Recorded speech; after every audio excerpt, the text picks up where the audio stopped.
D'un point de vue entreprise, tu te retrouves en concurrence avec des gens qui, eux, vont avoir automatisé ça. Et en fait, ils sont 3 quand toi, tu as une charge salariale de 15. On peut mettre de l'automatisation partout. Ouais. Il faut toujours garder de l'humain dans la boucle. Ça nous délaisse de certaines tâches et c'est de l'énergie qu'on peut remettre dans la gestion de projet, dans la communication avec le client, dans l'accompagnement. Une entreprise veut faire traduire son site internet en anglais parce que c'est un petit marché et qu'elle veut commencer à s'y mettre. Elle a accès à DeepL en automatique avec un stagiaire pour $10. Elle a un freelance pour $500 qui lui fait, ou elle a le super traducteur top qui traduit tout au mot, qui va y passer une semaine, qui va faire ça bien et qui lui demande $5000. Tu choisis quoi? Je pense que la majorité des mecs qui montrent un screenshot de Workflow N8N ne l'ont soit jamais lancé du tout, soit ils l'ont jamais fait tourner plus d'une journée ou même plus de 10 minutes. Et en fait, aujourd'hui, on confond followers et expertise. Les plus gros cerveaux en SEO ont souvent les plus petites communautés en fait, parce qu'ils font pas de contenu. Aujourd'hui, n'importe quel, et n'y voyez aucune offense, hein, n'importe quel gamin de 18 ans pour schématiser, peut prendre la parole et être expert IA ou être expert N8N. Tout le monde s'est dit super, on va arrêter de payer les rédacteurs, on va foutre de l'IA partout. Tu peux pas automatiser ce que tu comprends pas. Et bonjour à tous, bienvenue dans cette nouvelle vidéo. Aujourd'hui, j'ai le plaisir d'accueillir Elliot. On va parler d'un sujet qui est brûlant. En ce moment, on va parler d'automatisation de process SEO. Mais avant ça, je vous présente rapidement Elliot. Il est entrepreneur, il a plus de 17 ans d'expérience en SEO. Il est aussi le cofondateur de Content Rank et de l'agence SEO. En ce moment, on le voit un petit peu partout sur LinkedIn, puisqu'il parle beaucoup de son prochain événement. Il est cofondateur du plus gros événement SEO français. Ça s'appelle le SEO Summit. Comment ça va, Elliot? Et est-ce que tu veux bien dire un petit mot sur cet événement? Eh ben, ça va très bien. Salut Victor, merci pour l'invitation et de nous donner la parole. Bonjour tout le monde, j'espère que vous allez bien, vous aussi. Bah ouais, comme tu l'as dit, Elliot, donc ça fait 17 ans que je suis dans le SEO.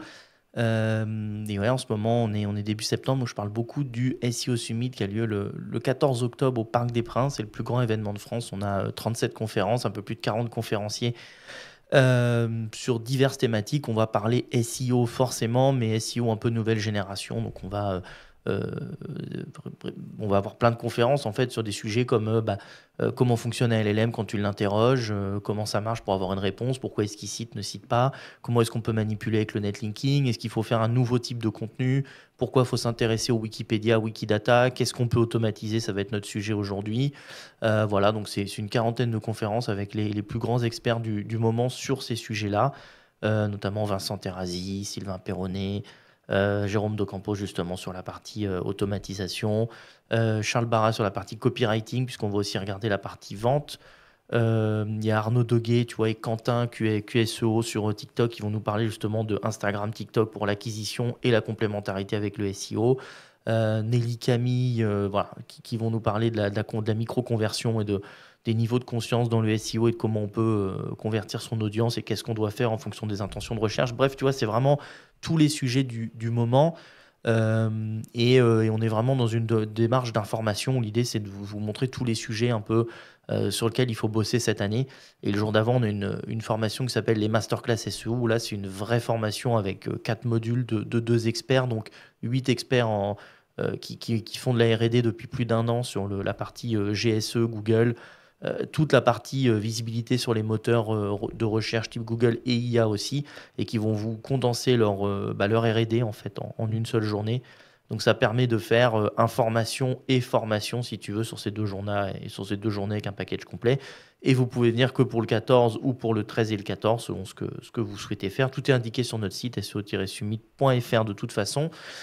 Et voilà, je suis super content. On est au Parc des Princes cette année, on était au Grand Rex l'année dernière. Donc non, ça va être un super événement. On a beaucoup bossé pour ça. Donc j'espère rencontrer beaucoup de monde. Et toi, tu as aussi une conf où tu vas nous parler des SaaS et du SEO des SaaS, Yes. de tout le boulot que tu as fait pour essayer de comprendre quand on a un SaaS, comment on peut être malin et choper des visiteurs et de l'audience qualifiée, quoi. Donc Ouais. merci à toi vraiment pour le boulot que tu vas produire aussi. Et ça montre que tout le monde a des choses à dire et qu'il y a plein de gens qui ont sa place. Et à nous, notre job, c'est d'aller chercher les bons conférenciers au bon moment. Et c'est ce qu'on fait, quoi. Exactement, trop cool. Franchement, trop hâte d'y être. Ça m'a l'air hyper holistique. Il va y en avoir pour tous les goûts. Donc voilà, vous pourrez me retrouver aussi sur cet événement pour une conf SaaS SEO, comme vient de le dire Elliot.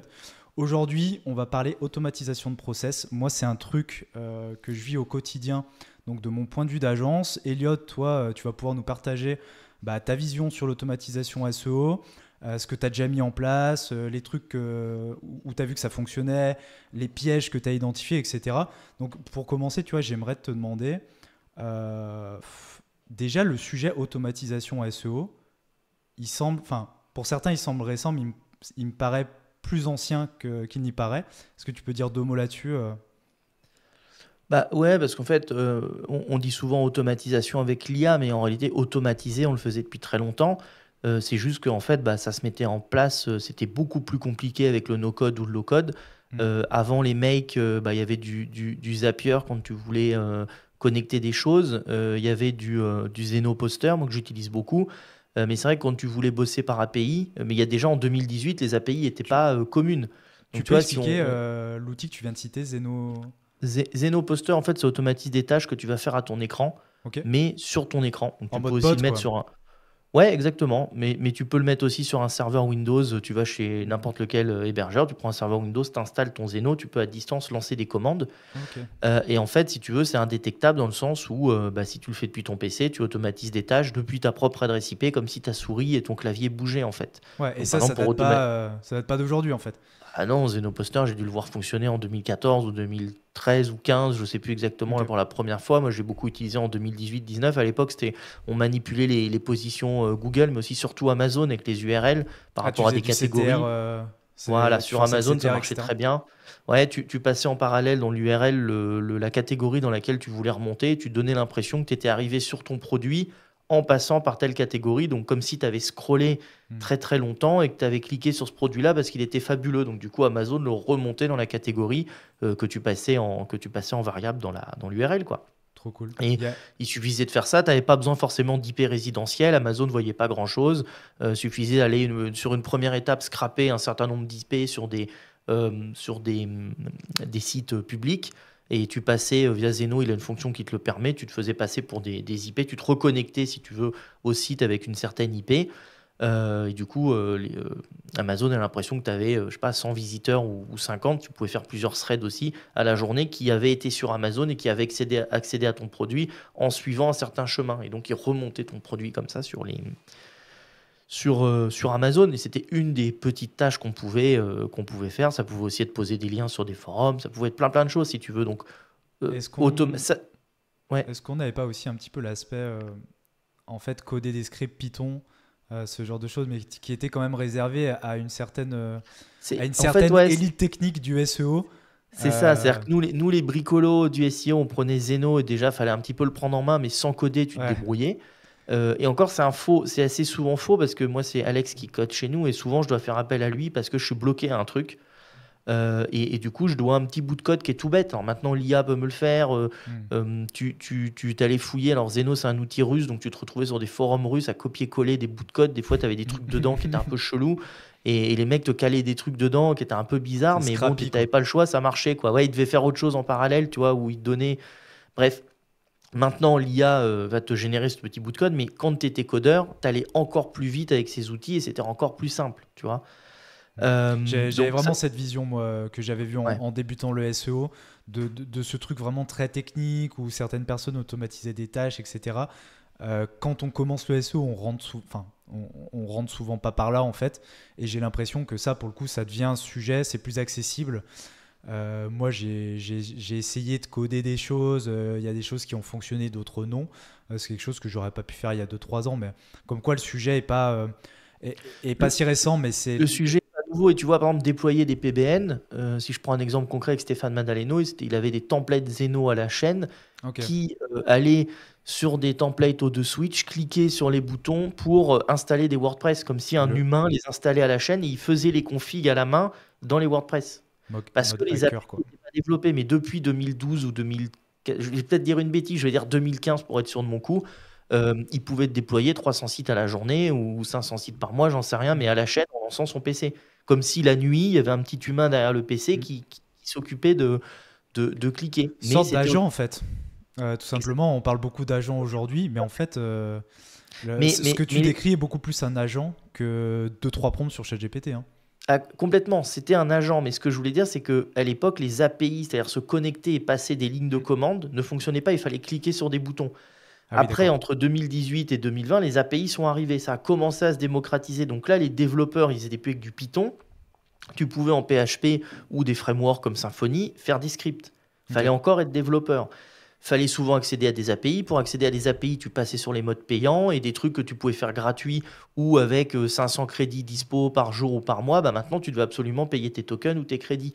Ouais. Donc, tu vois, l'automatisation était possible, mais tu avais quand même différentes barrières. À Hmm. part quand tu étais en mode bulk, où là, tu t'en fichais de déposer 500 ou 1000 dollars sur un outil parce Ouais. qu'en fait, tu allais tellement utiliser le truc et rincer le truc qu'il n'y avait pas de problème, quoi. C'était pas très Donc, accessible en fait, voilà, c'est ça. de par les compétences et de par ce que ça pouvait coûter aussi. Ouais, et même si tu devais payer quelqu'un pour le faire, bah, en fait, au final, c'était pas si rentable que ça. Moi, je me rappelle quand on avait un site e-commerce, on avait automatisé les messages sur le Bon Coin, et on Mhm. avait automatisé l'extraction des messages du Bon Coin, des SMS sur le Bon Coin pour envoyer des SMS. Ok. Bah, si tu veux, rien que le dev qui avait pris quasiment 2 semaines, ou une semaine et demie, je sais plus exactement, bah, à rentabiliser, c'était complexe. Là, maintenant, tu le fais peut-être en une demi-journée. Ok. Et en fait, le vrai secret de l'automatisation, ce qui a changé aujourd'hui, c'est juste que c'est beaucoup plus accessible et rapide à mettre en place parce qu'il y a tout un tas d'API et de connecteurs qui se sont développés et que maintenant tu prends un outil comme N8N ou Make.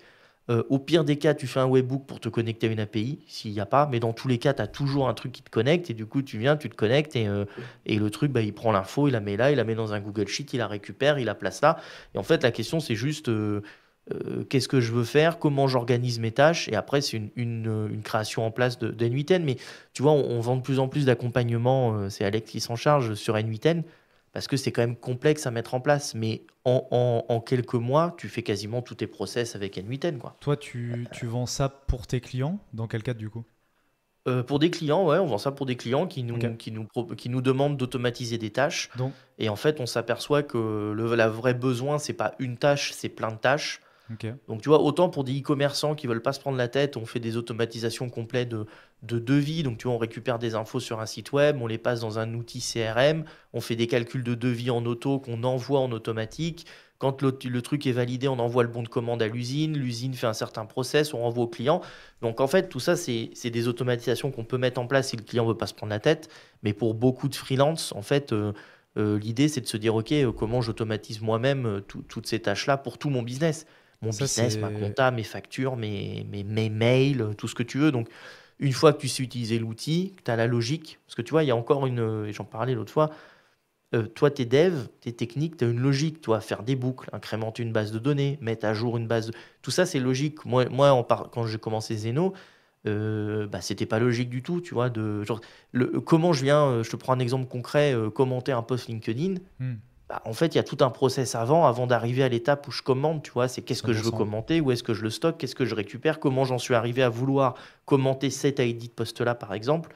Et en fait, bah, c'est des petites logiques de dev, mais une fois que tu les as, en fait, ça se fait bien, quoi. Mais c'est pas inné, tu prends pas l'outil et ça y est, t'es expert du truc, quoi. Donc, Ça évolue petit à petit, ça devient de plus en plus accessible. ouais. Moi, de base, j'ai pas un background dev non plus, donc je suis. En fait, j'attrape les sujets par l'axe marketing et après, je rentre sur comment ça peut être fait, etc. Mais en tout cas, l'IA aujourd'hui est en train de libérer un peu ça. Tu as parlé de l'aspect organisationnel, process pour les boîtes. Toi, aujourd'hui, tu penses que c'est quoi les process SEO qui doivent être automatisés et au contraire, c'est lesquels qui sont un peu critiques ou l'automatisation un peu difficile? Moi, je pense que tous les process SEO peuvent être automatisés. La Ok. question, c'est jusqu'où, en fait. C'est la vraie question de toutes les automatisations, c'est où est-ce qu'on s'arrête. Par exemple, sur de la recherche de mots-clés, ça va être très très dur d'avoir le feeling ou trouver une IA. Grok est pas mal là-dessus, ou Gemini, parce qu'il y a les recherches Google, et donc c'est pas de l'émotionnel, mais tu as un peu plus de retour utilisateur. Grok est sur les frustrations, en fait, hein, quand tu écris Pain des pages de points. vente, ouais, quand tu recherches des douleurs ou des frustrations pour écrire des pages de vente, Grok est fabuleux pour ça. Parce qu'il a accès à tout Twitter et tous les pleurnichages des gens et tous les gens qui se plaignent et qui Connaît bien partagent leurs l'humain. trucs.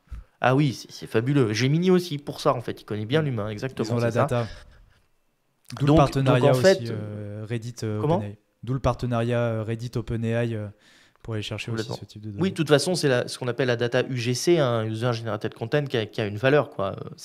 Et en plus, sur ces plateformes-là, elle est auto-modérée. C'est un peu comme Doctissimo. Avec quelle Si tu initiative? dis une énormité, des gens vont venir te contredire, si tu veux, Exactement. l'énormité disparaît ou s'éteint, si tu veux. Contrairement à Google, qui est pas du tout modéré, ou très très peu, ou Twitter n'est pas non plus modéré par les réponses des utilisateurs, du coup, c'est tout. Et, et si tu veux, je pense que chaque tâche peut être automatisée, mais par exemple sur des mots-clés, c'est à l'humain au final de dire quel est le mot-clé, quels sont vraiment les mots-clés qu'on va viser ou pas, quoi. Notamment sur du business, où est-ce qu'on met des ronds et où est-ce qu'on se vise. Ça a besoin. Mais il y a plein de tâches où, par exemple, récupérer des suggestions à la main. Je ne sais pas si vous connaissez, tu dois connaître le coup, c'est avec l'alphabet. Donc tu rentres ton mot-clé principal, espace A, espace B, espace C, espace D, et tu tapes tout l'alphabet pour déclencher les Google Suggest sur Google. Ben ça, tu peux les faire sur Amazon, tu peux les faire sur YouTube. Si tu es dans l'hôtellerie, tu les fais sur Booking. Tu les fais partout, il y a de la recherche en fait, ça va te donner des idées. Tu as des gros sites e-commerce comme Cdiscount, Amazon, Mano Mano, eBay. Ils ont leur propre suggest. Donc tu peux aller, tu te dis que Intéressant s'il y a des ça. suggest sur Amazon, ça a été tapé sur Google. C'est juste qu'elle est trop longue traîne pour que Google la déclenche ou la trouve. Mais faire des requêtes en e-commerce sur Amazon, c'est une mine d'or en termes de mots-clés. Donc Et tout en ça, soi, tu peux typiquement, l'automatiser, ouais. complètement. Ça, on le faisait à la mano. Maintenant, il n'y a plus d'intérêt. Il faut les sortir en automatisation. Et après, l'humain va venir en bulk un peu checker tout ça et te dire OK, qu'est-ce qui est du contenu de niveau 1, de niveau 2, de niveau 3, où est-ce que je passe mon énergie et quand même de focus sur des mots-clés. Notamment, une IA sera jamais capable de te dire. L'autre fois, on discutait avec un client dans la partie vol. Tu as vol direct et tu as un terme plus technique que j'ai oublié qui est pas vol direct, qui est vol sans escale. C'est pas sans escale, c'est vol avec c'est un mot complexe qui est utilisé dans le métier. En fait, Ok. personne ne tape ça si tu veux. Hmm. Et ça, une IA, je ne pourra jamais te dire attention, les utilisateurs disent plutôt tel mot que tel mot. Peut-être un Grok ou un Gemini, effectivement, Donc, pourrait te le faire, mais c'est plutôt de l'usage manuel où là, tu prends tes mots-clés et tu vas les jeter dans l'IA pour poser des questions en disant à ton avis, est-ce que l'humain, il est plutôt en train de dire ça ou ça, et tu fais tes propres recherches. donc Mais en il fait, faut pour quand moi, même un humain dans la boucle en fait. C'est mais tout le temps, tout le temps. Heureusement, il faut encore un humain. Par contre, c'est une erreur de ne pas vouloir automatiser parce que demain, une agence de 3 personnes, c'est peut-être une ancienne agence dans 2015 de 15 ou 20 consultants. Et je grossis les traits, n'aie pas me chercher sur les chiffres en me disant oui, c'est 12,9, mais magasin. Voilà, c'est grosso modo, tu as 3 ou 4, tu peux abattre le boulot de 14 ou 15. très aligné avec ça. Euh, Par contre, bah, si tu le fais pas, ou tu restes dans des vieux principes, ou que tu te dis oui, mais avant c'était mieux quand même, l'humain, nanana, nanana, et que tu rentres dans des logiques psychologiques, humanistes et tout, je comprends le problème l'emploi, les retraites et tout ce qu'on veut, mais d'un point de vue entreprise, tu te retrouves en concurrence avec des gens qui, eux, vont avoir automatisé ça, et en fait, ils sont 3 quand toi, tu as une charge salariale de 15. 100%. Et on doit automatiser, c'est plus une question, c'est on doit, c'est comment et quoi, c'est la question que tu poses, tu vois. Et tu vois, et donc je pense que ça, toutes les tâches s'automatisent. Par contre, la présentation et la relation avec le client doit rester humain, parce qu'on n'est pas un SaaS, on n'est pas tu vois, si le client il se connecte à un truc un peu humanoïde qui répond de manière robotisée, autant qu'il aille sur un SaaS et qu'il se débrouille, tu vois. Donc S'il veut un humain, c'est pour discuter, taper le bout de gras, parler un peu de tout, expliquer ses problèmes, exactement. être rassuré, comment je dois répondre à mon boss, qu'est-ce que je dois faire, et là, tu n'aurais pas une astuce pour moi. On a même des consultants en interne qui nous posent des questions en disant, ouais, j'ai mon entretien annuel, je voudrais renégocier mon salaire, vous savez pas comment on fait. C'est du SEO sans être du SEO, tu vois, en fait. Donc toi, tu as plus l'impression qu'aujourd'hui, donc ça va, enfin, on peut mettre de l'automatisation partout. Il Ouais. faut toujours garder de l'humain dans la boucle, mais par contre aussi, en fait, ça nous délaisse de certaines tâches et c'est de l'énergie qu'on peut remettre dans la gestion de projet, dans la communication avec le client, dans l'accompagnement et dans l'aspect en fait humain. On pourrait avoir l'impression que ça robotise beaucoup notre travail, mais en fait, ça nous permet de nous concentrer sur ce qui compte un peu plus, qui est vraiment l'analyse fine, par exemple des keywords, des intentions, la Ouais, t'as bien stratégie. reformulé. C'est pas gagner du temps pour aller à la piscine ou faire autre Pourquoi pas? chose, tu vois. C'est pas se dire je bosse 2 heures par jour, c'est de dire ok, j'ai débloqué du temps, j'ai 5 heures par jour de plus peut-être. Euh, j'ai plus de temps à passer avec mon client, j'ai plus de temps à passer sur des tâches à valeur ajoutée, ou je peux me passer plus de temps sur des choses où je devais peut-être aller un peu vite avant, parce que j'avais tout un tas d'autres choses à faire, tu vois. Ça veut dire aussi que moi je m'aperçois qu'en ayant automatisé, nos audits sont quand même plus complets. ils vont quand même plus loin et on rentre plus dans le détail. Alors qu'avant, on devait survoler parce qu'on a un volume horaire à respecter pour être rentable voilà, d'un volume horaire. Et maintenant, dans ce même volume, on peut en mettre plus. Donc soit on se dit, bah attends, on continue à marger plus et on en enlève. Et on en fait autant, mais pas plus. Soit on se dit, bah, on en rajoute un peu plus pour livrer encore une meilleure valeur ajoutée. Si tu le fais pas, en fait, d'autres vont le faire. Tu vas perdre en ROI et en compétitivité. Et c'est là tout le problème, en fait, de fond. C'est que demain, s'il y a des freelances ou des agences qui abattent plus de travail qu'avant et qui vendent ça le même prix, en fait, le marché change. Les prix du marché changent. Et juste nier le truc, c'est se tirer une balle dans le pied, en fait. Je trouve. Je comprends, hein, je suis un peu pas violent sur LinkedIn, mais je vois passer par exemple pas des correcteurs, mais des traducteurs qui viennent nous expliquer que, alors je ne sais plus quel était l'exemple exact, mais on voyait que c'était mal traduit par l'IA parce que le même mot dans 3 ou 4 contextes était différent. Je crois que c'était plein. La salle est pleine, la bouteille est pleine et je ne sais plus quoi d'autre. Et en fait, effectivement, le terme en anglais n'est pas tout à fait le même. Et le traducteur disait oui, mais regardez, sur ces 3 points-là, c'est dramatique. Et en fait, c'est 1%. Ouais, la question n'est pas là. La question est, une entreprise veut faire traduire son site internet en anglais parce que c'est un petit marché et qu'elle veut commencer à s'y mettre. Elle a accès à DeepL en automatique avec un stagiaire pour 10 $.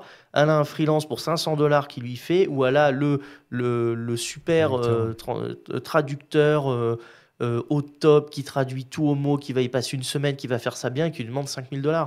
Exactement. Bah, en fait, tu choisis quoi? T'es plus compétitif.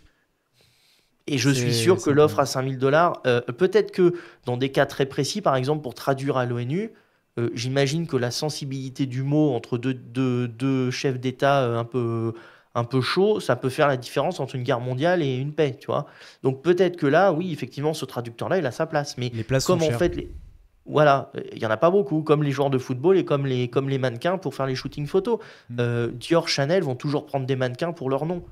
Par contre, le Shopify, le dropshipper qui lance ses vêtements Shopify, il va prendre une IA qui, pour 20 $ par mois, lui génère tout un tas de. Au lieu, avant, c'était prendre ses copines, prendre un photographe au Black le week-end et aller faire ses shootings dans le centre-ville le week-end. Bah, tous ces gens-là n'auront plus de taf, je suis d'accord avec vous, parce que c'est l'IA qui va remplacer, mais en même temps, c'était un faux boulot. C'était un petit truc en plus, tu vois. C'était pas le vrai job du photographe. Il en vivait pas de faire les shootings photos de ses potes le samedi après-midi, quoi, tu vois. Donc 100% aligné avec ce que tu dis. En vrai, en fait, c'est triste, mais c'est une évolution. Le problème, c'est que ça va très très vite. Et en fait, ça vient bouger certaines personnes qui ont du mal à évoluer, qui ont du mal à transformer leur métier, etc. Et comme dans toute révolution, il y aura des gagnants et des perdants. Et le sujet, tu vois, il est différent selon l'on comprend. Si on discute d'un point de vue humaniste et d'humain et qu'un traducteur vient me dire ouais, je vais perdre mon job, je sais pas quoi faire. Je comprends complètement son point de vue et que bah oui, les phrases sont pas tout à fait traduites, c'est pas super bien, l'IA va faire des fautes, des erreurs. Je comprends tout ça, mais d'un point de vue économique, je comprends complètement aussi que si demain on me propose de traduire mon site pour 10 $ ou 5000 $, bah, peut-être que ça sera pas parfait et au final je vais payer 10 $ et un client un jour me remontera l'erreur, quelqu'un me remontera la faute, je la changerai. Genre tu vois, voilà, on est sur des écarts en fait de prix beaucoup trop élevés. Voilà. Mais il y a aussi une stratégie marketing pour des freelances qui veulent vraiment rester sur du premium, d'aller justement chercher des entreprises pour lesquelles bah, la valeur ajoutée est tellement élevée où il y a tellement de besoins de choses pointues et qui ne peuvent pas se permettre des erreurs. Je sais pas, le médical, l'armement, des produits très spécifiques, tu vois, bah là, ok, le freelance, il va vendre ses missions plus cher, c'est clair et net, parce que l'IA n'a pas de sujet. Mais sur le mass market, l'IA arrive. Déjà, DeepL avait fait beaucoup de mal, tu vois. Même là, je pense qu'OpenAI fait beaucoup de mal à DeepL. Hein. Donc, ouais, ça va vite. Bah ça oui, va vite. voilà. D'un monopole, tu passes à tu t'effondres parce que tu as un LLM qui propose la même chose gratuitement. Enfin bref, c'est assez fou. Moi, il y a une question qui me vient, tu vois, dans tout ce que tu dis, c'est que si demain, je me mets à la place de quelqu'un qui commence le SEO aujourd'hui, bon bah déjà, il arrive dans l'environnement gigatoxique Géo, SEO et compagnie. Il voit passer toute la journée sur LinkedIn des flows N8N grands comme une région. Et est-ce que quand tu commences le SEO, il faut chercher à automatiser? Et est-ce que tous ces flows qu'on voit passer, tous ces trucs en lead magnet qu'on voit passer, Ça fonctionne, c'est pertinent. Moi, j'ai mon avis sur la question, mais j'ai bien envie de t'entendre aussi sur ce sujet. Euh, je pense que la majorité des mecs qui montrent un screenshot de Workflow N8N ne l'ont soit jamais lancé du tout. Tu vois, ils ont jamais cliqué sur Play. Soit ils l'ont jamais fait tourner plus d'une journée ou même plus de 10 minutes. Voilà. Parce que, alors, il y avait deux questions en une. Un, est-ce qu'il faut tout automatiser? Bah, en fait, tu automatises ce qui marche. C'est la règle de base, hein, et que ça soit avant 2020 ou après 2020, ça a toujours été pareil. Sauf que maintenant, comme c'est plus simple, on a l'impression que c'est quand même plus simple, et c'est On a vrai que c'est l'impression, plus ouais. simple et rapide. Bah, non, moi j'ai connu Alex quand il faisait les scripts Python et tout, c'était parti pour 2 semaines. Tu réfléchissais 2 fois avant de faire un script, tu vois. Mais si tu commences aujourd'hui, Euh, mais avec les outils à disposition, est-ce que c'est intéressant de chercher à automatiser directement? Moi, je C'est- pense pas. Même si on parle d'une. Mais si tu veux, quand avant, tu avais 2 à 3 semaines où tu devais payer un prestataire, tu te posais la question. Ouais, Plus c'est facile d'accès, moins tu poses la question. C'est-à-dire que tu te dis tout le temps, ah bah oui, automatisons. Et donc, du coup, tu perds une journée ou deux. Alors, c'est pas gros une journée ou deux, mais c'est un peu vicieux. et ouais, tu te mets à automatiser des choses qui, en fait, soit vont pas marcher, Hmm. soit qui nécessitent quand même plus de réflexion, soit que tu vas utiliser qu'une fois. Et en plus, si tu l'automatises et que ça marche pas sur 10 messages, ça va pas mieux marcher sur 100. Tu vois? Hmm, hmm. Donc c'est le même principe qu'une page de vente, hein. Si une fois que tu as 10 visiteurs, tu fais 2 ventes, tu peux envoyer et payer de la pub. Mais si déjà tu n'arrives pas à faire des ventes quand tu as des visiteurs, ne paye pas de pub. Ça sert à rien. Tu as un autre problème qui n'est pas l'acquisition, qui est la rédaction, par exemple. Ou ton site web e-commerce, ou tes produits, ou ton prix, j'en sais rien. Mais ton problème n'est pas dans le nombre de personnes qui passent devant ta boutique. Donc je pense qu'il y a aussi une manie, mais c'est un peu... Je me- Alors nous, on a connu ça aussi dans le SEO un peu après 2020. Je pense que le Covid, c'est Gen Z, plus Covid, plus tout le monde freelance. Tu sais, un peu cette utopie de tous C'est moi ça. freelance, tous chefs d'entreprise. Ouais, on en a déjà C'est ma parlé, c'est ta génération, ouais. génération. Complètement. Et du coup, alors je suis contre les guerres de génération, les jeunes contre les vieux, les je sais pas quoi contre les machins. Le seul truc que je constate, c'est que, et c'est positif pour nous les anciens, on est passé d'un monde où on venait nous chercher sur Twitter, où on était entre nous, parce qu'il y avait beaucoup plus de boulot qu'il y avait de consultants pour le faire, Ok. et que si tu voulais bosser, tu te connectais sur Twitter, il y avait toujours un mec connu qui avait trop de missions qui t'en refilait. C'est-à-dire D'accord, que ok. on était en C'est révolu autonomie. ça. Ça Alors n'existe c'est plus ça. complètement révolu depuis 2012. D'ailleurs, une fois, je discutais avec Paul Sanchez et on s'appelait et il me dit, putain, je comprends pas, j'ai fait 2 tweets, j'ai pas rempli ma formation. Putain, c'était en 2012 que tu remplissais avec 2 tweets. Maintenant, il faut faire des mails en plus. Ok, je ferai un mail. Non, tu feras 4 mails. J'ai l'impression que Tu cette vois? habitude, elle est restée encore chez certains. Bah, oui, mais il y en a qui peuvent encore se le permettre. C'est-à-dire quand tu es tellement connu et reconnu dans le secteur et que tu as fait toutes les conférences comme Paul et que tu es un peu le pape du truc, du Black Hat, bah ouais, tu peux encore te permettre ce genre de choses. Mais il y a une personne, c'est comme les joueurs de foot. Il y a un mec qui peut se permettre de faire sa star parce que Hmm. c'est le super boss des joueurs de foot et on le virera jamais, tu vois. Et d'ailleurs, Tapi avait amendé des mecs parce qu'ils faisaient un peu trop les stars, tu vois. Les Cantona Co, il leur avait rabattu le caquet.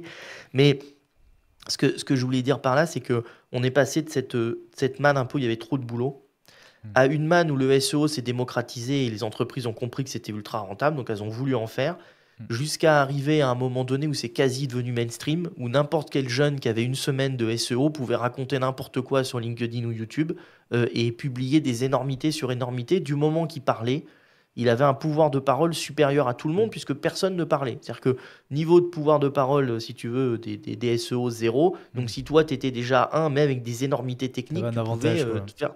Voilà, tu avais l'avantage. Et ça m'a notamment à moi m'a donné quand même un super point de vue.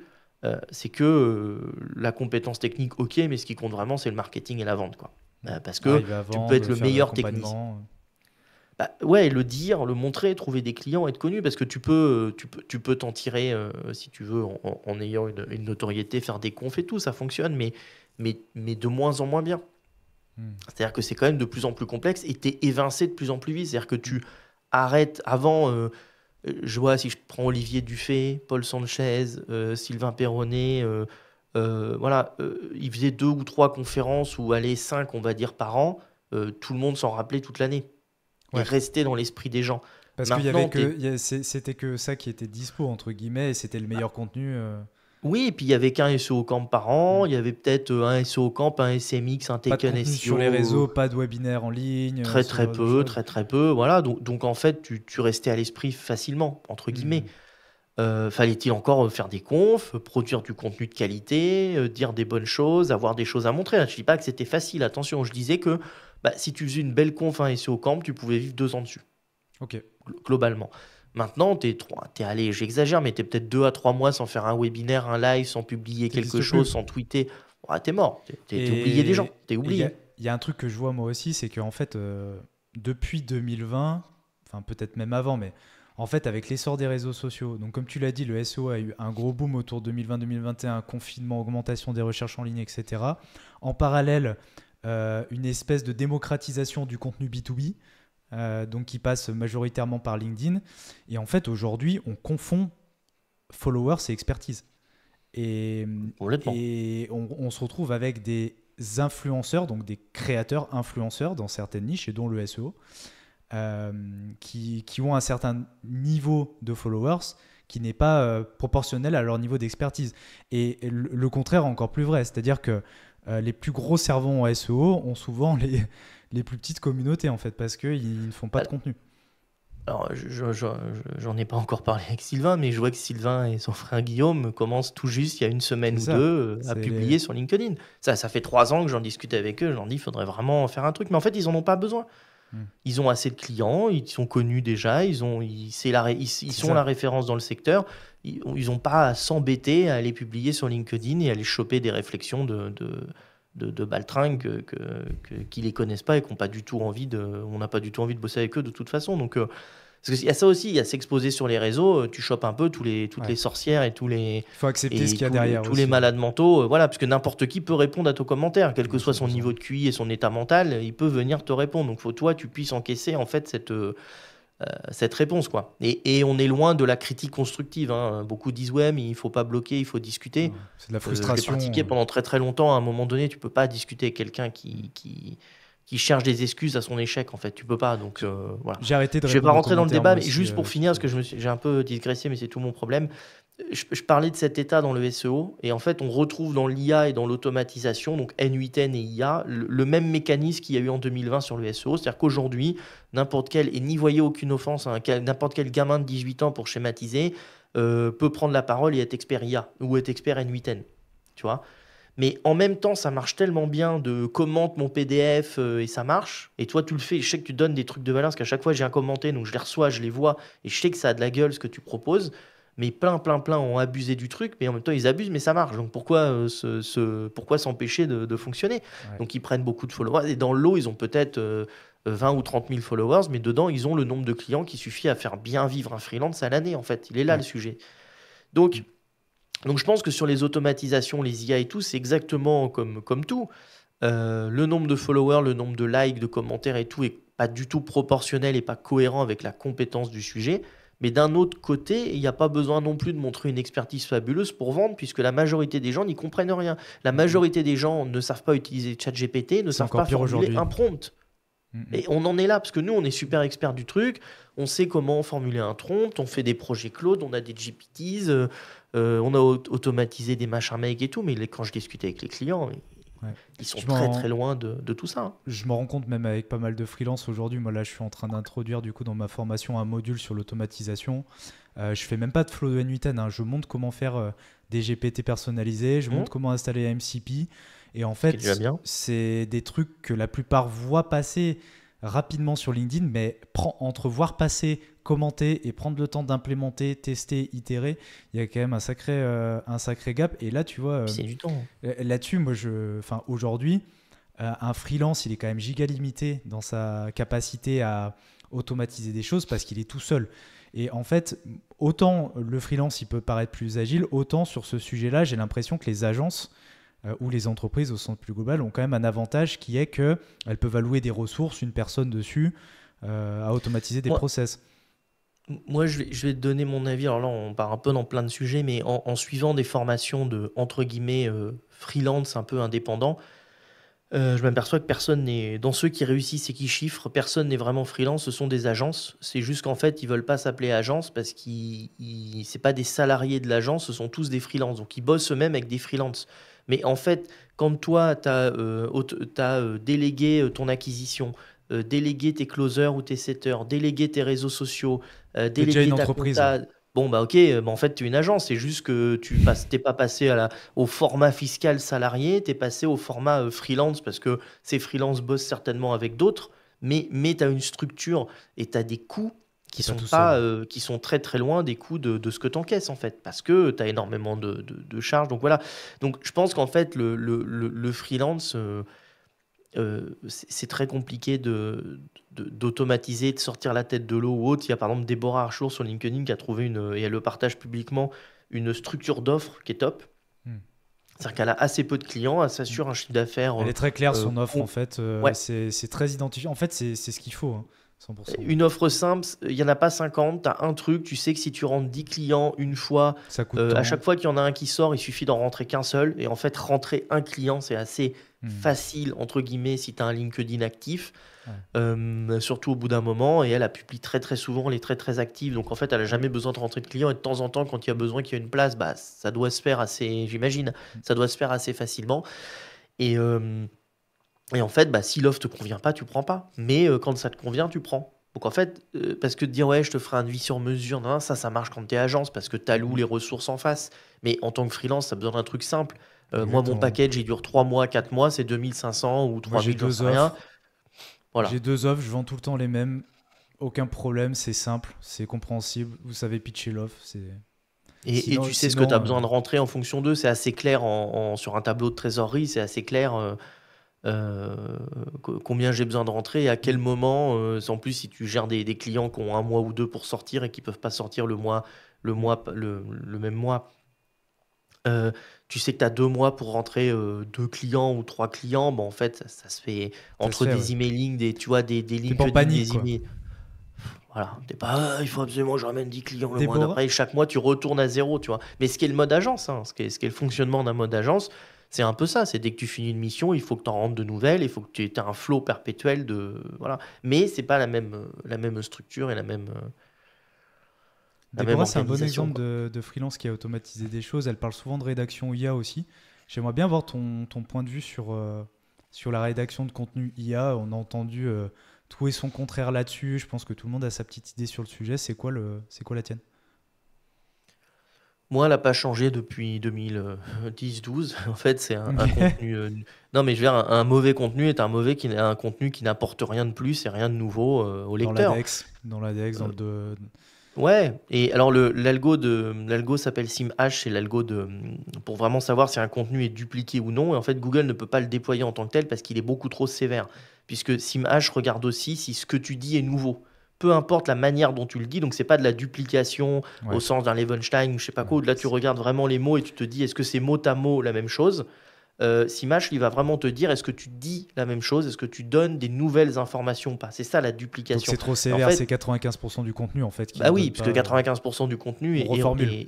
voilà, exactement. Mais un contenu déjà sur lequel tu le lis, tu n'apprends rien, tu n'es pas capable de te décider et de faire un choix à la fin, est un mauvais contenu, tu vois, de base. Et c'était tous les contenus de ChatGPT, on l'a dit à l'époque, mais personne n'écoutait, c'était les contenus de 2021. Pour prendre une décision, il est important d'évaluer toutes les options. Tu vois. Ouais. Pour lasser votre Obvious chaussure, quoi. veillez à bien faire le lacet. Super le contenu. Mais ça se positionnait sur les premiers signaux. Il y avait, ça dupait Google sur plein de choses. Alors il fallait faire une certaine recette, mais ça dupait Google. Euh, Sauf que les signaux utilisateurs que Google commençait déjà à regarder en 2020-2021, bah, en fait, ça te faisait redescendre ton contenu, ton URL, La parce que les boost. internautes passaient un mauvais moment. Ils ressortaient, ils n'avaient rien appris, le contenu était nul, il était plat, ça disait rien. Au bout de 20 lignes, il n'avait rien appris. L'internaute, il sort, il va voir un autre résultat. C'est évident. Donc pour moi, le contenu, c'est pas contenu IA ou pas contenu IA, c'est contenu où tu apprends quelque chose versus contenu où tu apprends rien. Et c'est le même combat que du contenu offshore de faible qualité, c'est le même combat que... voilà, moi j'ai été de l'école avec Romain Pirotte à faire de la bouillie. Google, l'internaute voyait une page cloquée qui est une offre, et nous derrière, on avait fait, qui est une page de vente, et nous derrière, on avait généré de la bouillie. J'utilisais l'outil de Romain qui avait été développé par Julien Gadano à l'époque et Vince, je crois. Et c'était de la bouillie lisible. Mais en fait, sémantiquement, Ça marchait. si. Ouais, moi, le seul truc que j'avais en plus, c'est que je récupérais les guides Urtex Guru et je les injectais dans la bouillie. C'est-à-dire Ok. que Donc ça te faisait je une bouillie forçais. augmentée. Ouais, exactement. Je faisais une bouillie sémantiquement augmentée. Voilà, et on ne devait pas être beaucoup à faire ça, mais les textes se positionnaient fabuleusement bien. Et en fait, on faisait de la file où tu cloquais des pages Amazon ou des pages derrière. En fait, tu récupérais par l'affiliation. Hmm.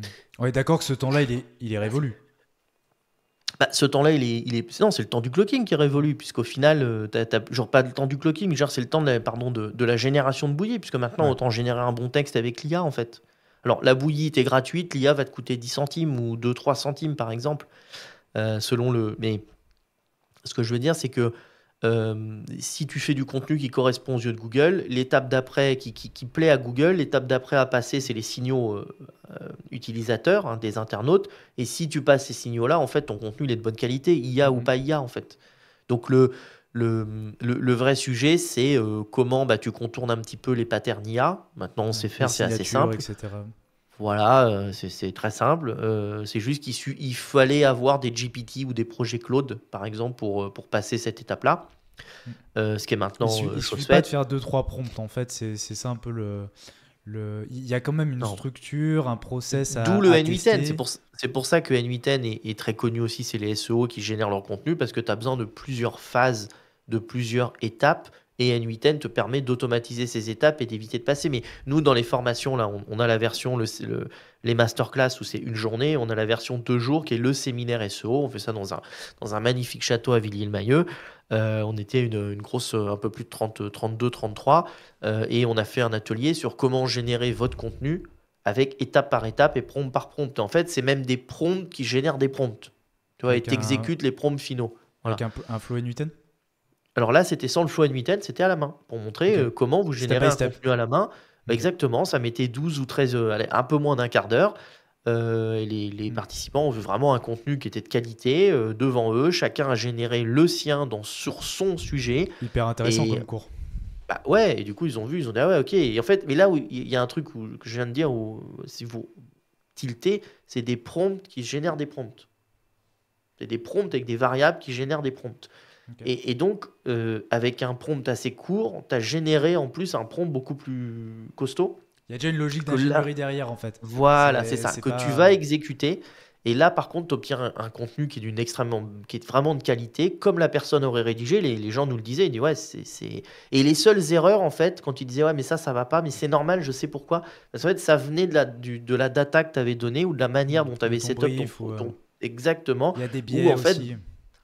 voilà, de dire, voilà, mais en fait, en un quart d'heure, plus 2-3 minutes de relecture, tu avais un contenu, on aurait mis plus d'1 heure avant. Et moi, déjà, je rédigeais rapidement, je faisais 800 mots à l'heure. C'est pas aussi simple que ça. Il faut combattre des biais aussi. Donc en fait, on n'arrive pas juste en disant rédige-moi un article, s'il te plaît, sur ce sujet, quoi. C'est ça le.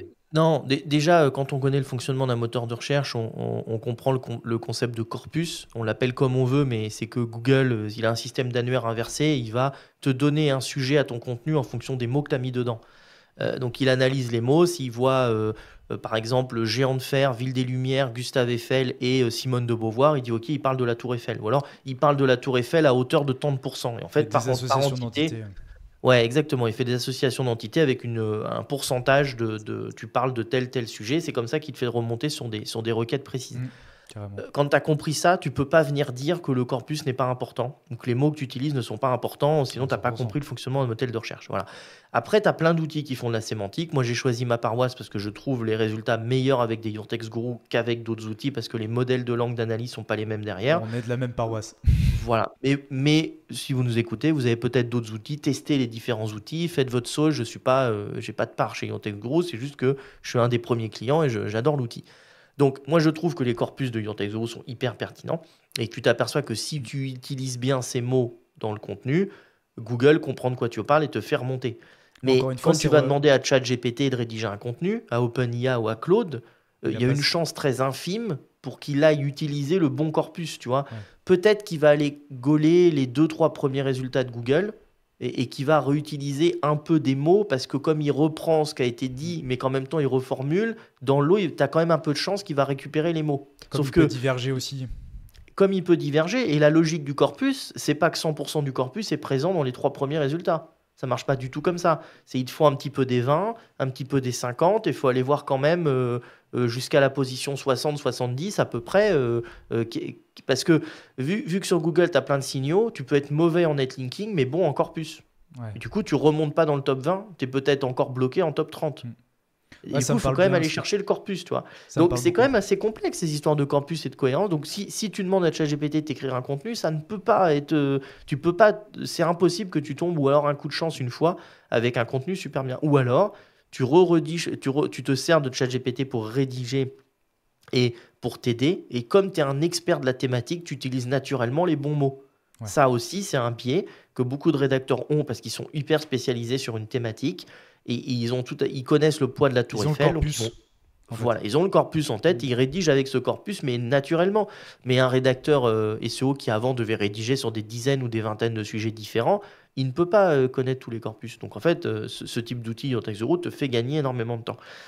Euh, et donc l'IA ne peut pas connaître ce corpus-là, mais on lui donnait. C'est-à-dire qu'au tout début, fin 2021, début 2022, on pouvait donner ce corpus à l'IA en disant rédige en utilisant ces mots-là. Et il y avait une stratégie, c'est-à-dire qu'il fallait les donner par paragraphe, sinon tu te répétais entre les paragraphes. Donc voilà. Il y avait toute une logique de découper ton corpus. Hein. Bon. Et à fur et à mesure d'essayer, on arrive à trouver un process où en fait tu sors des contenus d'une superbe qualité parce qu'en fait, l'exécution, l'IA le fait à ta place. C'est-à-dire écrire sur le clavier, l'IA le fait. Toi, maintenant, il faut que tu passes du temps à préparer en amont tout ce qu'il y a avant. Et donc, ça veut dire qu'un humain, un rédacteur augmenté, va produire beaucoup plus par jour. Ouais. Il va vendre moins cher, certes, mais il va produire beaucoup plus par jour. Voilà. Faut qu'il s'adapte. Et Moi, peut-être que le contenu... Ouais. J'ai l'impression là-dessus qu'il y a un changement qui est en train de s'opérer, c'est-à-dire que le rédacteur pur a moins de compétitivité et est moins utile dans nos opérations SEO. Par contre, on a besoin d'experts. On a besoin de gens qui maîtrisent des sujets, qui sont capables de relire et de savoir si ce qu'a écrit l'IA est vrai ou faux. Puisqu'en fait, quand on n'est pas expert d'un sujet, c'est ça. Hier, j'ai eu un client qui m'a demandé... on arrive à faire des super trucs avec les LLM. Pourquoi c'est pas intéressant, etc. Et je lui ai dit, en fait, il me dit pourquoi on a besoin de rédacteurs, d'experts, etc. Et je lui ai dit, en fait, si tu rédiges un truc sur la fission nucléaire et que t'es pas expert de ça, tu peux pas spotter les erreurs. Donc en fait, il y a un problème fondamental là-dedans. Donc c'est pour ça que moi j'ai des process qui sont un peu hybrides. Tout le fond du sujet, en fait, et ça a été. Nous, on a une plateforme de contenu qui s'appelle ContentRank, aujourd'hui qui fonctionne bien, mais qui fonctionnait très très bien en 2020, 2021. Et tu peux comme expliquer ChatGPT, ce que vous faites un petit peu, les modes. Enfin, vous vendez de la rédaction, comment ça se passe? on vend de la rédaction SEO, donc on te fournit des contenus qui vont se positionner sur Google, tout simplement, sur la thématique que tu donnes avec plusieurs modes. Soit tu nous donnes les sujets, on rédige. Soit tu nous demandes de trouver les sujets pour toi et on te fait des mini cocons par un branche. petit volet édito, stratégie. Exactement. Et pour pousser plus loin, on peut faire aussi avec l'agence SEO, on peut faire la totalité du projet et te intégrer ce volet éditorial dans ton projet, mais on va aller beaucoup plus loin pour travailler le netlinking, les angles, la technique de ton site, bref, ce que toi tu fais aussi avec des clients.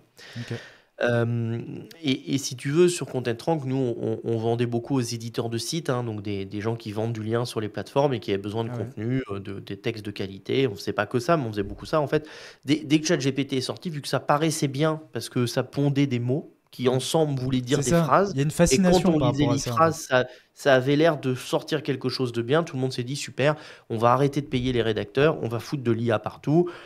Ça a dû mettre au chômage, je pense, 80 ou 90% des éditeurs de sites à la grosse parce que les gens ont flingué leur site. Les éditeurs, les avec SEO ont flingué avec leur du site. contenu dégueulasse. Ouais, avec du contenu pourri qui s'est fait, voilà, parce qu'ils ne relisaient pas, parce qu'ils faisaient pas attention, parce qu'il y a eu l'Eldorado de j'appuie sur un bouton et ça y est, ça génère. Mettons-en des milliers pendant qu'on est allé, mettons sur tout le site.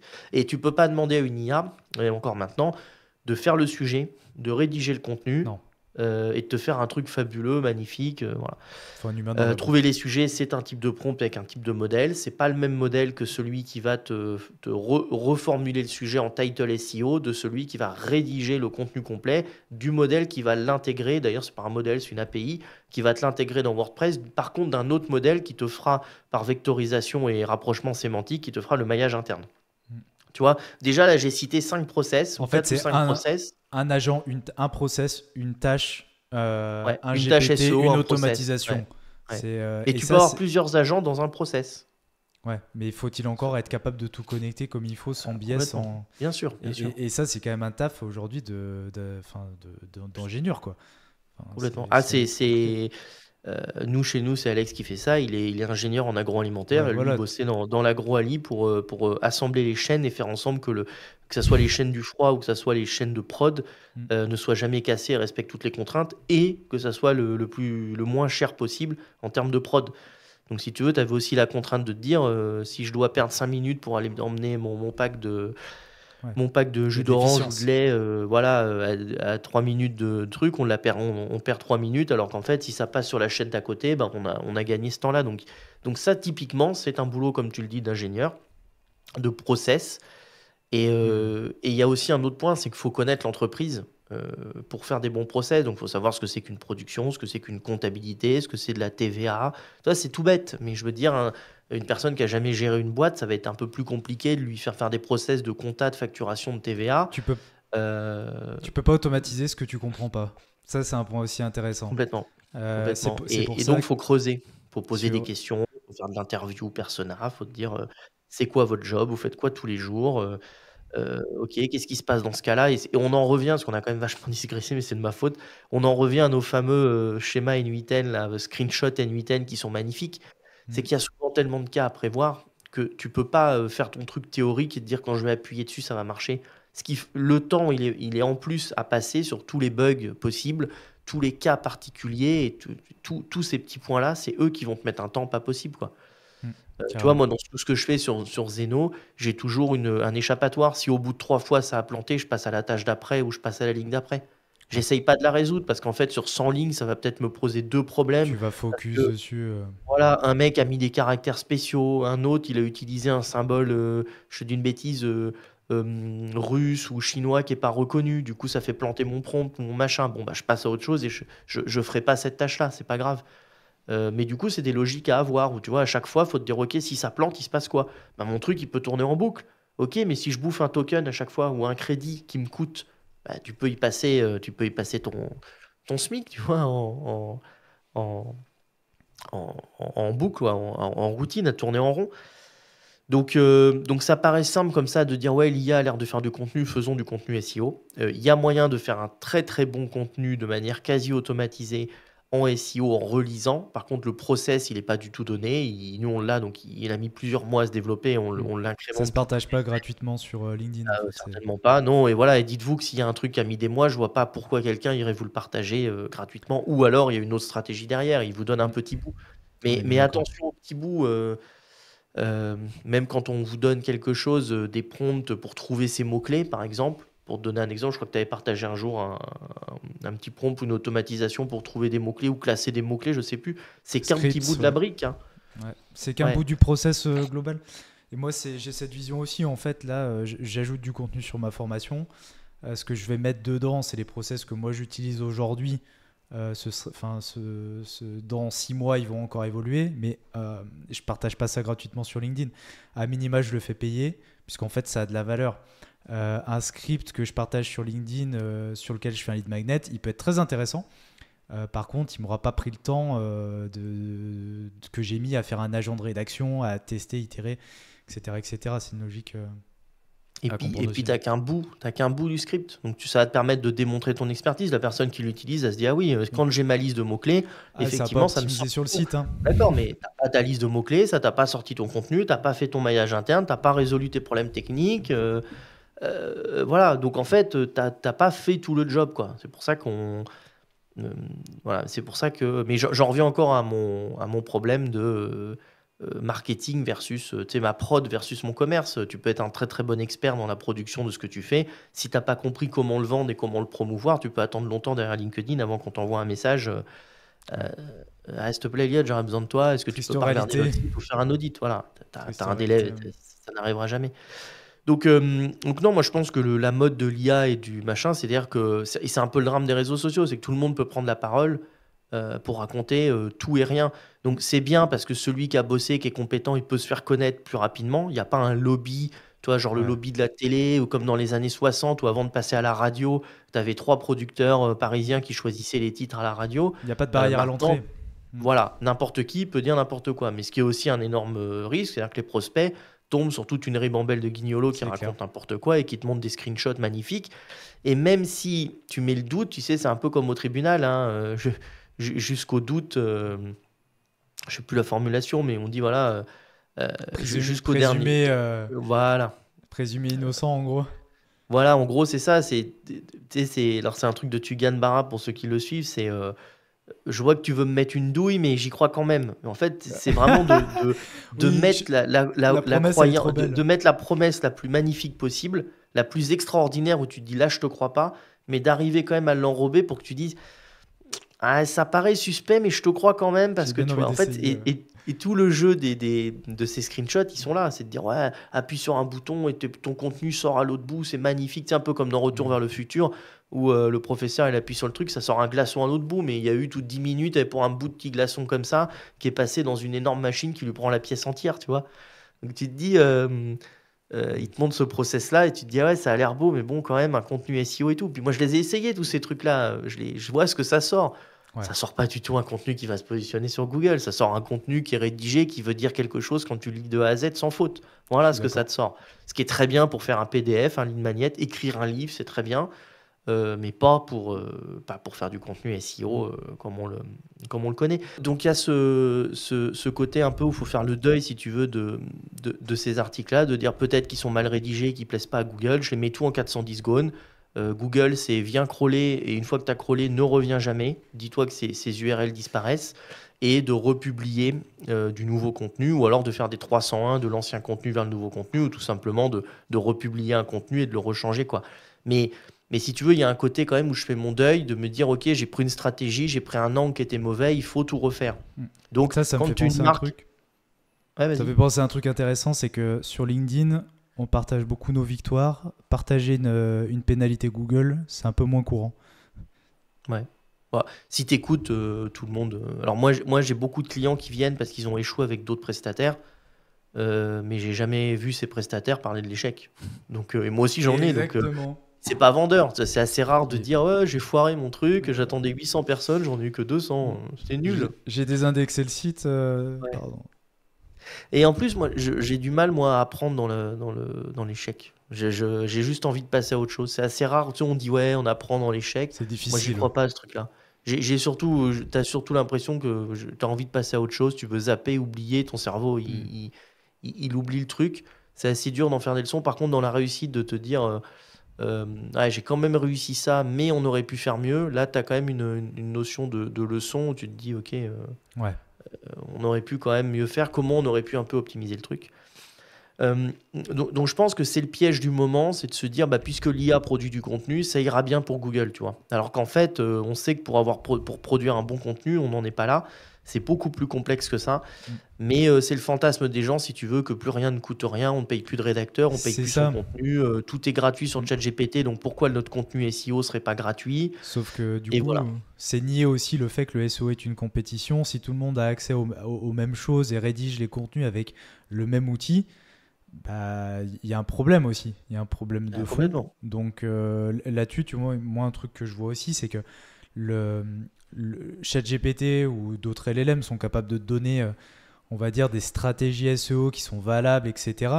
Sauf que elles te donneront pas celle qui permettra de faire péter telle entreprise dans tel secteur sur tel marché, parce que ils donnent un consensus, ils donnent quelque chose de global, et tout l'intérêt des stratégies SEO, des bonnes stratégies SEO, c'est de vraiment être très personnalisé, avoir une stratégie que les autres n'ont pas. C'est une guerre, quoi, en un sens. Ouais, complètement. C'est complètement ça. Et vu que l'IA essaye déjà de faire plaisir dans sa réponse, en fait, c'est là que sortent les hallucinations et les problèmes. Tu as tout le temps raison, ouais.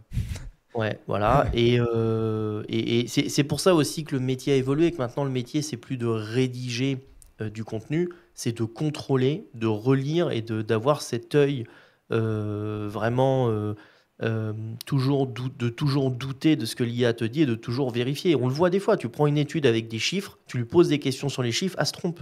L'inventer ou elle te Ouais, dit ou elle te mais met même, un lien qui est en il n'existe 404 pas. Ouais, ouais. ouais. Et si tu veux, même ne serait-ce que de lui donner 3 chiffres et de lui poser de la question sur ces 3 chiffres, elle a les 3 chiffres écrits au-dessus, elle va te répondre, oui, oui, 72% des gens font ça. Non, mais il y a écrit 42. Ah, pardon, je me suis trompé, c'est Ouais, voilà. 42%. Tu as Voilà. tout à fait Et raison. voilà, c'est ça. Tu as raison, je me suis trompé, c'est 42. D'accord. Et essayer de lui mettre des trucs rigolos du style, ouais, mais j'aurais pu mourir. Et tu t'es trompé, j'ai failli mourir. Tu vois, ou de lui mettre des enjeux en disant, si tu Mm. réponds mal, je peux mourir. Tu vois, des Des trucs comme contraintes, ça. quoi.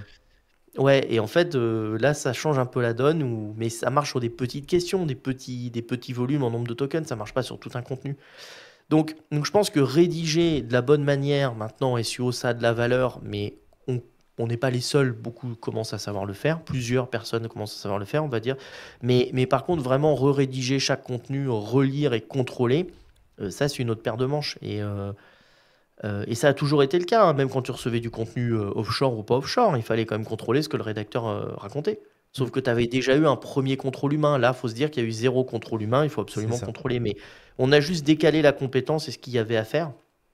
Euh, voilà. Mais je pense qu'on peut sortir des très bons contenus. Euh, Moi, je dirais même pas rédigés par l'IA, ça n'existe pas, mais je dirais Assister. produits voilà, ouais, Mm. générés par IA, si tu veux, et avec une relecture et un contrôle et un complément humain.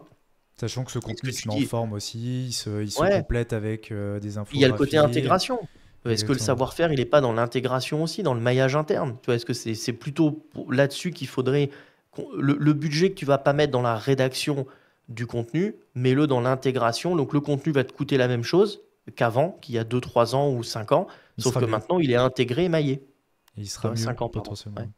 ouais, ouais, Et complètement. Et ce que tu disais tout à l'heure est très juste. Pardon, je te laisse la parole après. vas-y, vas-y. C'était de dire, bah oui, si tu veux relire des erreurs, il faut quand même être plus sachant que l'IA qui l'a généré sur le sujet, 100%. sinon tu verras pas les erreurs. Beaucoup C'est l'oublient. évident. Beaucoup Complètement. Bah l'oublient oui. ce truc. Sur ce sujet, je pense qu'on a plutôt la même vision sur ce sujet rédaction IA. Il y a un dernier sujet dont j'aimerais bien parler, c'est celui des MCP, donc les modèles contexte protocol. On en entend parler pas mal depuis quelques semaines / quelques mois. On a le MCP pour la Google Search Moi, ouais. Console avec Claude. On a aussi des outils comme Alloscan qui sortent leur propre MCP. C'est quoi ton point de vue là-dessus? Est-ce que toi, t'en as déjà testé? Ça m'a l'air tout neuf quand même. Alors, ouais, nous, ça fait 3, 4 mois, je crois qu'on fait tourner des MCP. Faut pas oublier une chose, c'est que ça s'installe pas en 2 clics. Exactement. Il faut certains librairies sur ton PC pour faire tourner. Sur En Mac, local. bah, c'est plus compliqué. En local, ouais, il te faut des librairies. Alors, je sais plus comment ça s'appelle. C'est pas Node.js, c'est autre chose. Euh, Bref, selon les MCP, il faut que tu installes des choses sur ta bécane. Donc, le truc qui paraît la bonne idée, au final, quand 99% veulent l'installer, Ils c'est abandonnent, galère, quoi. tu vois. Et je pense qu'en fait, ce truc-là va pas fonctionner au profit justement des automatisations où c'est quand même peut-être plus simple de faire un petit process N8N avec du Claude et une API, tu Mhm. vois. Ouais, il me semble que c'est assez Euh, doublon avec les API quand même. ouais, En fait, moi c'est une complètement. version promptable d'une API, j'ai l'impression. On peut du coup être dans ce contexte de la data Search Console, par exemple, faire des prompts pour trouver des choses. Mais c'est ce qu'on aurait pu faire logiquement avec les bons calls API, il me semble. Complètement. Moi, je trouve que c'est utile quand tu veux faire des questions ou quand tu vas faire des interrogations uniques que tu ferais pas pour tous tes projets, mais ce qui n'arrive jamais en Par SEO, puisque exemple, généralement, tu contrôles à peu près tout. Donc, en fait, tu vas toujours aller chercher sur une Search Console, par exemple, tes pages qui n'ont pas eu de visiteurs. ouais, Tu vas aller chercher tes pages qui ont des doublons pour la cannibalisation ou des pages qui remontent tous sur le même mot-clé quand ça remonte plusieurs pages. Tu vois, tout ça, tu vas aller les chercher. Bon, en fait, avant, tu devais coder une API, c'était un peu long, c'est pour ça qu'il y avait des outils. D'ailleurs, ce qui remet en cause des fois l'usage des SaaS, hein. Je me pose des questions sur est-ce que demain on aura encore besoin de SaaS, mm, alors que peut-être on vendra des templates N8N ou ouais. N8N aura une librairie de templates déjà fait et tu n'auras plus On devient qu'à les tous notre télécharger, SaaS. j'en sais rien. On, Ouais, voilà. on va construire nos Donc propres SaaS. Ouais. ouais, ouais, complètement. Est-ce que le SaaS, ça sera pas voilà, une automatisation N8N, je sais pas. Mais C'est pas bon pour moi ça, hein. C'est bon pour personne, hein, parce que le marché du SaaS c'est quand même costaud, mais c'est une vraie question que je me pose. Après, il y a plein de gens qui ont pas, tu sais, la technique sera toujours une limite. C'est-à-dire qu'il y a, comme Ouais, on disait, il y a 100%. plein d'agences qui n'ont pas envie ou qui vont pas se prendre la tête à créer des outils Hmm. perso qu'il faut maintenir. Moi, Quand je le c'est en rade, vois. toutes les équipes sont out. Tu vois ce que je veux dire? Ouais. Il faut vraiment. En fait, moi, je le vois Euh, même à mon échelle. Hein, en fait, il y a des trucs que je pourrais faire. Je préfère payer 15 balles par mois et basta. Enfin, il y a un moment, le temps que tu sauves et je sais pas, la charge mentale que tu t'enlèves avec un outil à 10-15 euros, bah, t'as aucun intérêt à aller passer des jours pour faire toi-même. Ouais, et puis quand tu as une mise à jour, c'est fait pour tout le monde. Exactement. Quand quelque chose marche pas ou qu'il y a un bug, voilà, l'ensemble tu les fais évoluer, tu payes, mais ça évolue au fur et à mesure. Donc, c'est pas, c'est pas bête du tout. Mais le MCP, ouais, j'ai un petit doute parce qu'en plus, le MCP se code lui-même avec un Claude ou une IA, quoi. Oui. Et Oui, en se fait, code facilement en plus. Donc, ok. Et j'ai- par contre, moi, je trouve ça quand même intéressant, par exemple, avec des outils comme, enfin, que des outils comme Alloscan proposent ce genre de choses. C'est un peu en complément des API, j'ai l'impression. Ça ouvre un peu à aller expérimenter des choses, mais j'ai l'impression qu'on n'a pas tous les use cases non plus de ce que ça pourrait être demain. En fait, c'est un peu ça que je vois de ce ouais, sujet-là. moi, je vois vraiment la barrière pour l'installer comme un vrai Ouais, blocage. ok. L'aspect Déjà, local, ouais, tout ce qui est un peu technique, beaucoup de gens, voilà, c'est bon, ça me saoule, j'arrête. Quand tu as réussi à l'installer, c'est un usage qui est quand même vachement manuel, alors qu'en fait, tu peux quand même aller beaucoup plus loin dans l'automatisation. Et sachant qu'un audit SEO, il n'y a pas plus. Genre, je parle de récolter la data pour l'audit SEO, il n'y a pas plus automatisable que ça. ouais. Donc en réalité, ce qui va compter, c'est l'analyse, c'est le feeling, tu vois, on parlait tout à l'heure de ce qu'on ne pouvait pas automatiser. Moi, L'intelligence que souvent, tu mets dedans aussi. ouais, moi, quand on me présente des datas avec des cas, j'ai un peu le pif de savoir où est-ce que ça bloque. Est-ce que c'est la cannibalisation qui bloque? Est-ce que c'est plutôt la duplication? Est-ce que c'est plutôt côté netlinking? Est-ce que ça sera un lien qui fait du mal qu'il faudra enlever? Hmm. Est-ce que c'est plutôt le fait que le maillage interne est mal réparti? Toi, il y a tellement de pistes qu'en fait, la valeur ajoutée du consultant, elle est là. Parce que c'est facile de dire, bah écoute, on va tout passer en revue et 100 000 euros plus tard, on aura trouvé le problème. C'était Hmm. peut-être l'hébergement. Ah ben non, c'était peut-être l'optimisation technique, c'est peut-être le CMS en fait. Bah, c'est peut-être le maillage interne, c'est peut-être le netlinking. En fait, à ce rythme-là, autant tout faire et ça s'appelle bien faire du SEO, donc autant tout retaper. Ce qui est important, c'est de comprendre sur ta SERP quels sont les vrais critères qui vont faire bouger pour t'amener dans un top 3 en fait. Et selon Prioriser. SERP, exactement, c'est la priorisation, selon des facteurs de ranking et de la pondération.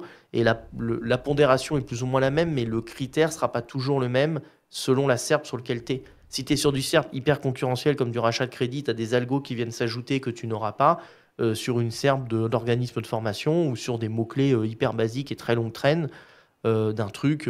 Toi, j'ai même vu des mots-clés hyper longue traîne qui étaient concurrencés sur du dropshipping de rennes fécondées, tiens, pour donner la niche. De quoi? Des rennes fécondées, quand tu veux faire des ruches pour avoir des abeilles pour récolter du miel, il te faut une reine fécondée. Et Et il y a ça, des ça. dropshippers qui sont mis à acheter des Wow. rennes fécondées en Espagne qui sont envoyées par Colissimo. C'est évidemment complètement illégal. Mais quand Wow. tu tapes sur la niche, alors je sais plus si c'est exactement le cas maintenant, mais ça fait déjà quelques années, c'est pour ça que j'en parle. Donc tu as tous les apiculteurs qui, eux, sont méga experts sur la thématique et le sujet, qui se retrouvent relayés en page 2 parce que la page 1, c'est un mec qui a tout compris, un SEO dropshipper, Il y a 15 qui 000 s'est sites. Ouais, qui s'est tapé toute la page 1 en mode SERP Domination.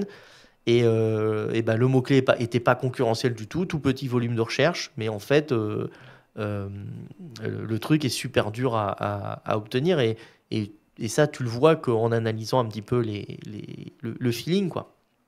Tu Carrément. vois, quand tu Intéressant. regardes que les datas sur le papier, c'est compliqué de savoir que c'est ça, tu vois. Donc je sais pas. Moi, je suis très, très frileux et pas réticent, mais je suis assez euh, euh, en retrait sur ces MCP. Je sais pas trop ce que ça donnerait. Je les vois Hmm. pas comme étant révolutionnaires. Indispensable. Ouais, mais Ok. pourquoi pas? Et s'il y a des gens justement sous la vidéo qui en commentaire utilisent MCP et veulent nous dire ce qu'ils font avec et pourquoi c'est fabuleux, n'hésitez pas. Je suis pas contre changer d'idée, mais moi à mon niveau, j'ai pas trouvé de trucs fabuleux, quoi. Ok. Ça roule. Écoute, on a bien échangé sur le sujet. Je suis chaud de te poser une dernière question. Du coup, pour finir la vidéo, ce serait que si toi, tu avais une seule automatisation à mettre en place en SEO, qu'est-ce que tu ferais? Qu'est-ce que les personnes qui nous écoutent peuvent faire, on va dire, qui est quand même accessible et qui peut avoir un impact intéressant? Voilà, tu conseillerais quoi? Ça serait clairement, moi, la récolte des mots-clés. Ok, donc sur le C'est-à-dire, travail, ouais, l'analyse des mots-clés. j'ai une petite dizaine de méthodes pour trouver des mots-clés. Ça serait d'automatiser les 10 méthodes, de les lister sous une forme, sur une seule liste, de dédoublonner, de rapprocher les idées ou les mots-clés qui sont un peu trop proches, et d'analyser cette liste-là pour savoir quels sont les bons mots-clés à bosser, quoi. Ok. Simple et au final qui fait gagner énormément de temps parce que c'est quand même une grosse partie du travail en SEO. Et il y a une Ouais, grosse puis il y a partie tellement de massive méthodes aussi à entre, avoir. entre les plateformes, les suggest, comme je parlais tout à l'heure, entre les plateformes eBay, Amazon, ainsi de suite, quand tu es dans le e-com, les Carrément. Google, les suggest Google, entre les propositions que Google va te faire aussi plus bas, entre les idées que va te donner la Search Console, où tu as fait des impressions mais pas de clics, ou alors tu fais des impressions sur un mauvais title, comment tu peux remonter des titles de tes concurrents aux mots-clés visés, plus tous les outils, Systrix, Ahref, la base de données Yuda, SEMrush, voilà, tous ces mots-clés-là, en fait, tout ça, tu as quand même du taf, t'as quand même du taf, quoi, Mm. pour analyser ces mots-clés-là. Tu peux plugger en APA, en API, etc. Donc Ouais, hyper ouais, intéressant. complètement. Ouais. Trop cool. Bah écoute, merci beaucoup Elliot pour tout ce partage. Je sais pas si tu as quelque chose à rajouter. Non, merci. Merci de m'avoir donné la parole et merci pour l'invitation. Là, vous avez vu, ça a été assez riche, tout ce qu'on vient d'échanger. Dites-vous qu'au SEO Summit, ça va être ça fois 100, parce que vous allez avoir plein d'interlocuteurs, plein de personnes. On a beaucoup parlé effectivement de ce côté métier et connaissance, à comprendre, à trouver, à aborder dans ces conférences. Et n'oubliez pas le côté réseau. J'ai parlé tout à l'heure de Content Rank où, quand l'IA est sortie, quand ChatGPT est sorti, ça a été assez compliqué pour la plateforme parce qu'on n'avait plus de clients, plus personne ne voulait de contenu. Et on a réussi à rebondir grâce au réseau. Donc, sous-estimez pas en fait cette valeur pour vous. Votre réseau, c'est ce qui vous permettra d'aller plus loin, plus fort et plus vite. Et ça se bosse dès maintenant en fait. C'est comme LinkedIn, hein, on n'y met pas les pieds quand on cherche un job, on y met les pieds quand on a un job. Pareil pour le réseau, c'est un peu quand tout va bien, qu'on est dans un bon mood, qu'il faut échanger, trouver des personnes qui ont les mêmes ambitions que nous, ou qui ont réussi plus d'étapes et qu'on va prendre un peu comme modèle. Et ça se passe en échangeant dans les cocktails, dans les repas, toutes les périodes off. Discuter avec vos pairs aussi, ça a toujours de la valeur. Je sais pas, d'appeler un Sylvain ou d'appeler un Olivier Dufay en disant, te rappelles, on s'est vu au SEO Summit, on avait discuté de ça. Ah oui, je m'en rappelle. Ça crée une connexion, quoi. Ça crée un truc un peu grégaire, tu sais, ce côté tribu, Carrément. euh, qu'on n'aura jamais en digital via un Discord, via autre chose, quoi. Donc, euh, Bien résumé. Moi, ouais, c'est voilà. quelque chose qui va me faire. En fait, c'est quelque chose que je viens chercher aussi au SEO Summit. Et, euh, et voilà, donc pour ceux qui nous écoutent, rendez-vous le 14 octobre au Parc des Princes. Le Yes. 13 octobre pour ceux qui veulent assister au cours et à la En masterclass. masterclass. Et voilà, Et merci beaucoup Elliot. vous retrouvez tout sur le site so-summit.fr de toute façon. Et moi, je suis dispo sur Twitter ou LinkedIn, si vous avez des questions, et vous avez notre mail et téléphone sur le site de toute façon. Merci encore pour l'invite et je te laisse clôturer pour partir sur autre chose. Je mettrai tous les liens en commentaire pour l'événement. Et puis voilà, j'espère que ça vous a plu. À bientôt. Ciao, ciao.